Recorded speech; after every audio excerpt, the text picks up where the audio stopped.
Welcome to Sales Momentum, the podcast designed to fuel your growth and accelerate your success in sales. I'm Howard Wolpoff, your host and guide through the ever-evolving world of sales. Selling isn't just about closing deals. It's about strategy, relationships, and continuous improvement. In each episode, we will bring you expert insights, proven techniques, and real-world experiences from top sales professionals. Whether you're a seasoned closer or just getting started, this podcast will help you sharpen your skills, build momentum, and hit your targets with confidence. Let's dive in and take your sales game to the next level.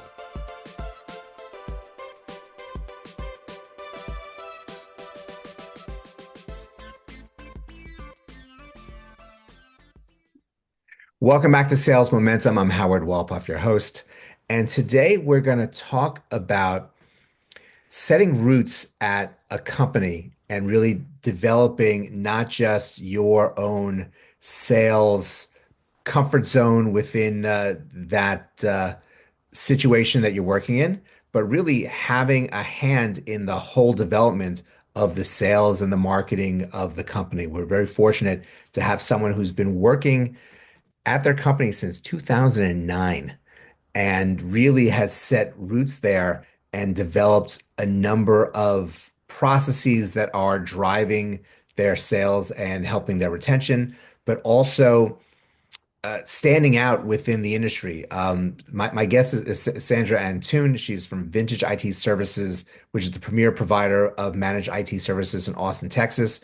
But she has really been noticed by a number of people for her abilities. She's actually the 2023 CRN Sales Executive of the Year and their 2024 CRN Exclusive Leader and their Power 100 Honoree.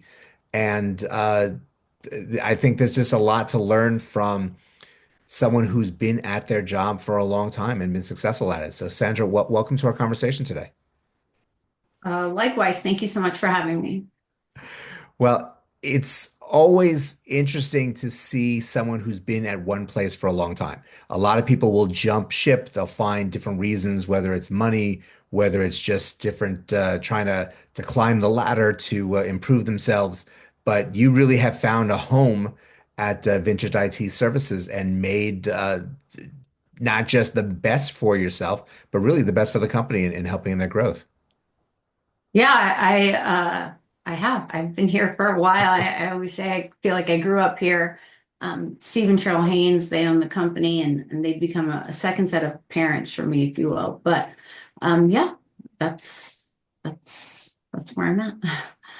Well, it's good that you found this situation for yourself and really have grown with it, and you really have developed the process of how you sell services for your company. We spoke earlier about the evolution of the sales department and the role you play with it now, and how you've utilized your own technology to drive not just awareness, but conversations about sales and a new acquisition of clients and enhance the relationship you have with your current clients. Yeah. So would you like me to talk a little bit about that? Absolutely. Absolutely. Okay. So when I started at Vintage, I started just as sales exec. And then I think it was like 3 months after that, I was promoted to the sales manager. I had 4 people at the time working under me, doing inside sales, and then 1 sales engineer. And then I was promoted to the director of sales and marketing. And while my team continued, I guess, shrink, we continued to grow, still hitting the numbers, our quotas, et cetera. So I basically handle all the sales, all the marketing. And you'll hear more often than not that you always want, to some level, the sales and marketing teams to work together, right? Because salespeople are out there, they're hearing, where are the pain points, what are the needs, and the marketers need to know that so that they can market that. Oh, hey, we're hearing that, backup is an issue for prospects.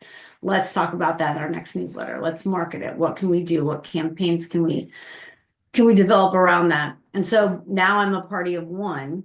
And so I really utilize, some of our outside vendors, like we've got a vendor that does our SEO, but I've got to work with that person regularly and look at the reporting, make sure that all of our keywords are ranking where we want them to be. Whenever there's an update to the website, I have to be involved in that.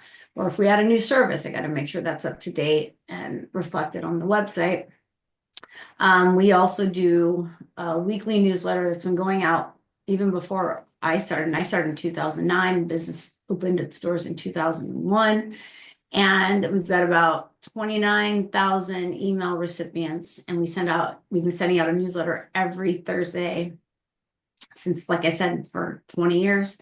And so I write that. What's really valuable about those newsletters is I can go back and see who clicked on what. Did they go through different links to different links on our newsletter, which redirected them to our website. And I'll pay attention to it and see, this company and this user has gone to cloud services on our website, 5 or 6 times. That's a trigger for me, right? I should probably reach out to this person and see, are they curious? Why haven't they reached out entirely and filled out the form? I also put that newsletter on LinkedIn. It's free. If you haven't used it, you should. And it's, the same content, just repurposed in a different platform. I have a list called my Warm 250, which is, former prospects that I've met with, even older clients that fell off for any reason, and, maintaining a relationship with them, because you never know. I can't tell you, at least 2 or 3 of those prospects every year will end up signing up. You have to be consistent. And then, part of the messaging, we are best places to work, Inc. 5000, MSP 500. Those accolades really do help your clients know that they're with the right provider, right? It's not just getting the business, it's keeping the business.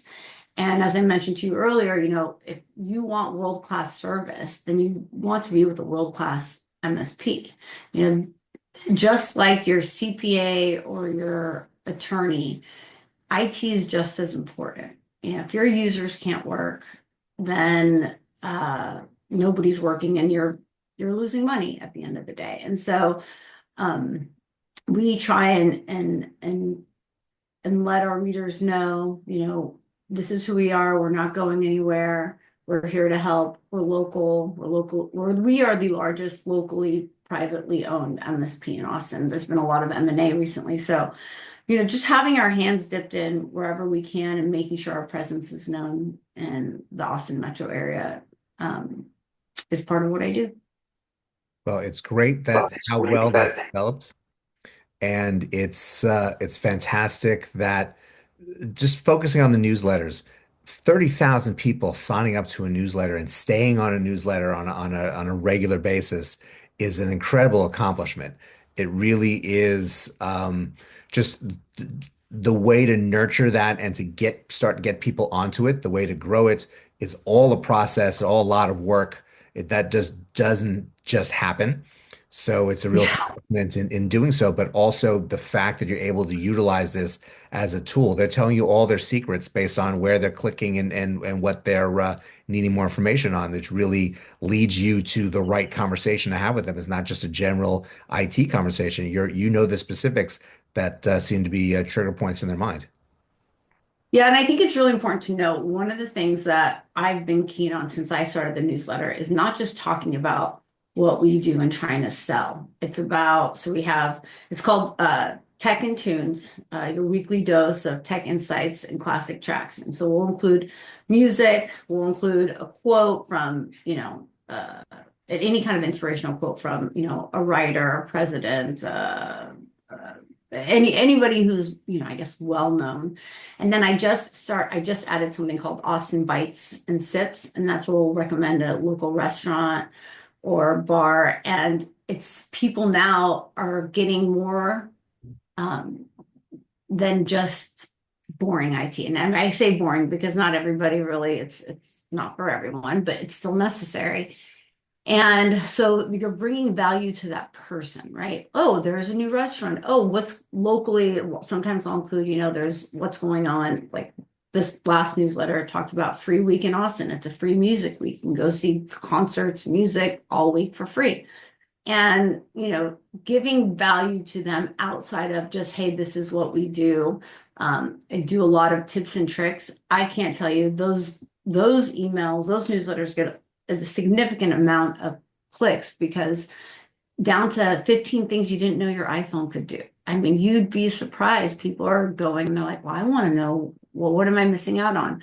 Um, and so I think the content is really, really important, right? Nobody wants to sit there and hear you pitch to them all day long, or even for 20 minutes of a newsletter, however long it takes you to read it. So bringing some sort of value to them that has nothing to do with IT, or if there's a nonprofit that's got a client of ours, or that is a client of ours that has a fundraiser, I'll ask them for some content and say, tell me about the fundraiser, and we'll put in the newsletter. So it's about figuring out ways to make it more creative than just talking about yourself, because you really do end up standing out from your competitors when you do that. Having a newsletter week in, week out, yes, it can get very boring and repetitive if you are just talking about the same things. Again, IT, if you have the mind for it, it's really exciting. It's really interesting. If you don't, it can be a language that people don't understand and tune out to. So again, that's really the the means to celebrate having 29,000 people on a regular basis, but you really have nurtured it very well so that it's a source of information.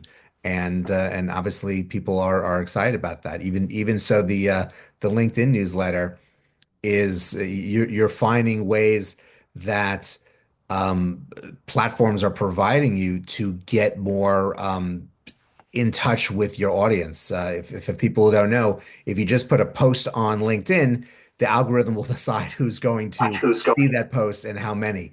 With a newsletter, not only is it blasting out and people are getting alerts on their LinkedIn that's been sent to them, they're getting an email in their email box that they can click on and go straight to this newsletter. So you are finding ways to get off the platform, which they hate doing, but obviously is bringing people back on to give them information about you. And not many people, at least in the percentage of how many people are on LinkedIn, really take advantage of it. And obviously, it only enhances the newsletter focus that you have.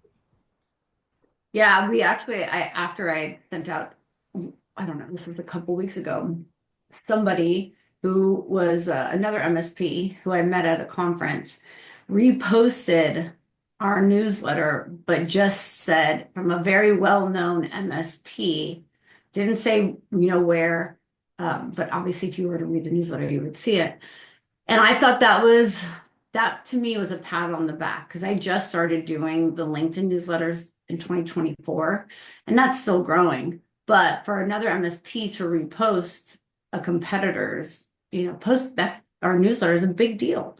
And I think it's just the collective of all the efforts, the SEO, the drip campaigns, the referrals, the newsletters, constantly updating your website. I think they all play a role in some form when it comes to sales and marketing.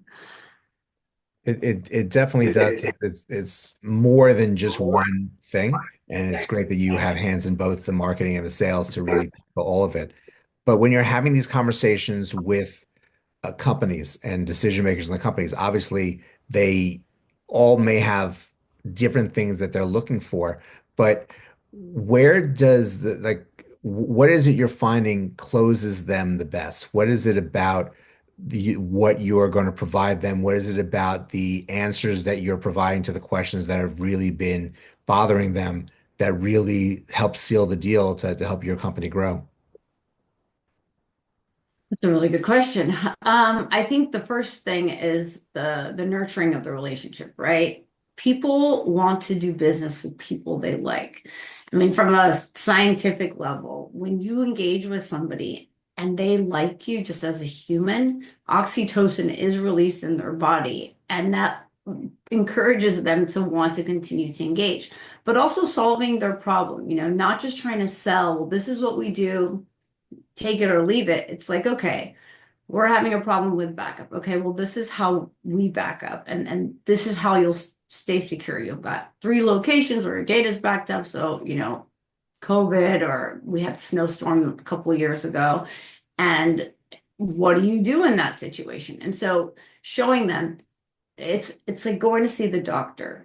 Here are my symptoms, and the doctor will explain, well, here's the solution and why.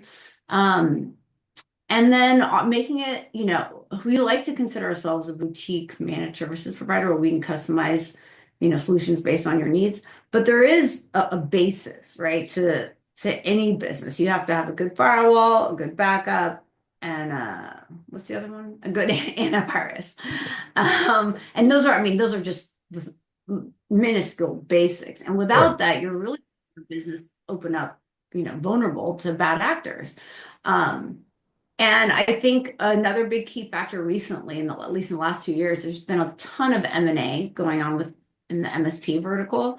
And what happens is not only is that a pain point internally for the team, but your clients as well. They're now calling and they're not sure who they're talking to. Even the salespeople that you hire for during an M&A, they're not even sure what they're selling anymore because they came from one company that's selling one solution a certain way, and the company hasn't really fine-tuned, okay, this is our one package, this is how we're going to go after it, just go out and get business.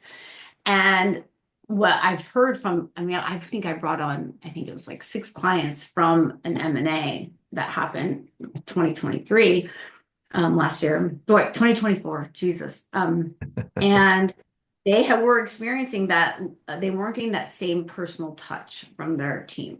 All of our techs are within the Austin metro area. And one of the cool things that we do that I do think is relevant is we give all of our employees a DISC test. It's a personality test. And we found over the years that the more that the techs especially are into art and music, they're better communicators. And I know that when I used to work in the corporate world, like larger organizations, and we had outsourced to our help desk team, they would speak in tech vernacular. Well, VMware this, whatever. And I'm not technical. I've been here vintage, 15, a little over 15 years, and I'm just technical enough to be dangerous. But I want to be able to speak to somebody who can solve my problem and not challenge me as to why I don't understand the technology behind it. And so I think, relaying that sort of information to prospects, you're not going to have to be afraid to pick up the phone and talk to us. We're not going to challenge you and make it confusing for you. We're here to help. And so, I do think it's about nurturing the relationship, figuring out the pain point, addressing the pain point, and not just trying to oversell what you want to sell. It makes a lot of sense. I think that again, the mergers and acquisitions, the first thing that comes into my head is that you have a lot of plumbing and air conditioning companies merging together with a electrical company, and now it's this bigger conglomerate of a small company that no one really understands of how what to say to the customer. And really, I know in the landscape here in Jacksonville, it's really changed a lot because of so many people doing that. So even within the same industry, you're not getting the same warm touch that you had because of that. And look, it's good that you have that on the radar so that you're helping these companies who really miss that type of interaction. Yeah, definitely. So overall, what is the thing you like most about sales? I feel like it's in my blood. My dad has 5 brothers. All of them are real estate agents, all 6. And even the ones that have passed now, but that's all they did. And my degrees are in psych and soc. And I think it's about, I love human connection. And listen, not everybody's going to like you. You just move forward. But I think if you understand people and you're able to give them a solution that helps them and make a living off of it, then there's a natural high. A lot of salespeople, I think it's one of the hardest jobs you could have because especially as a team of one, I have the entire company looking at me, where is the business? Because it's like a mechanic shop. If there are no cars to fix, nobody's working, and so there's a lot of pressure. But I think if you're organized, I always say that if you're organized, develop a system, be consistent. You'll find joy in it. You just, if that's the path you want to go. So I guess I, I don't really know exactly how to answer that, but I'm here and I figured out my process, my recipe, and it's working. Well, I think you answered it very well, actually, because it's it's wonderful that you're able to do something that your whole family has done. There's great value to that and great connection with on the family side. But it's translating that passion that has become part of the personality of the family into something and turning into something very successful. But it's also you clearly have a strong interaction with people and also have that need to help that has worked very well for you within your career. Yeah, and I do think asking for help and finding mentors, I'll get, I mean, we all do if you're on LinkedIn, you get solicited daily, daily, I mean, hourly.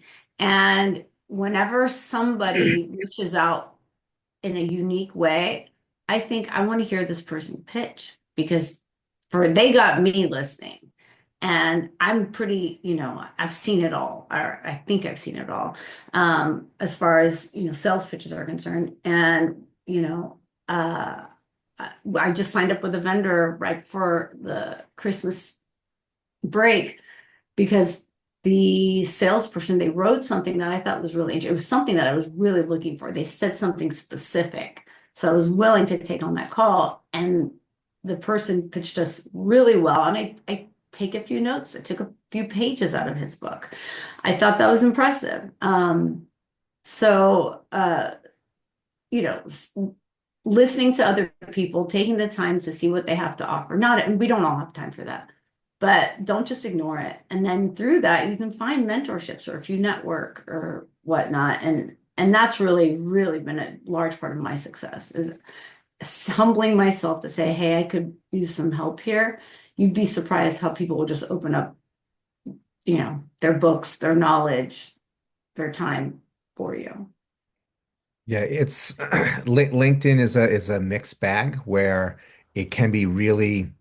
Again, there's a lot of solicitation that goes on there. I've had different tactics myself to try to break away from the sell to try to get into the relationship. Some work, some don't. But you also can meet some really amazing people and find some really great ways to not to one connect, but two do business and really learn from them. So I've found some remarkable mentors on there. I found some remarkable colleagues in many different ways on there over the course of time that I've been on the platform.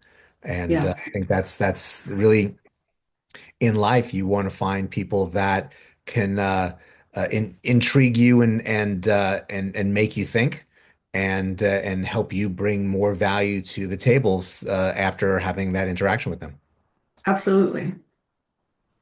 Well, it's obviously that you are you're really running a company that has a really great structure of marketing, utilizing SEO, uh, nurturing leads through the newsletter and other aspects of what you're doing, and providing that customer service that keeps them there for on a regular basis. So I really appreciate you sharing your insight and your experience with us.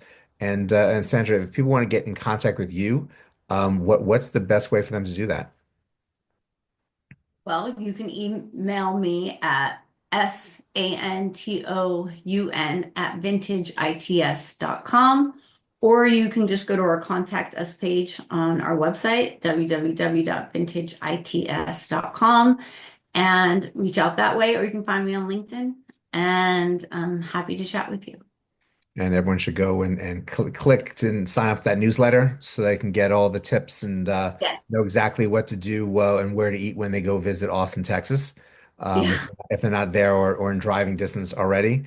But Sandra, thank you so much for joining us, and I really best of luck to you for the next 15 years as you're there. We'll see. Likewise, thank you so much. I appreciate you. And thank you all for joining us as well.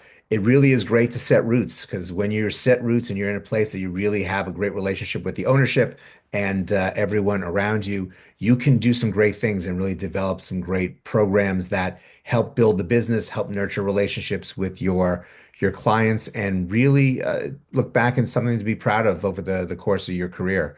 So hopefully many of you are in that situation or hopefully seeking it out or developing it as we speak.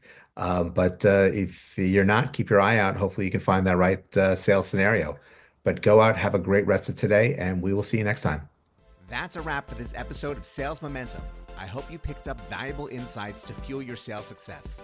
If you're ready to take your sales game even further, visit howardwolpoffswc.com for coaching, resources, and more strategies to help you close more deals and build lasting momentum.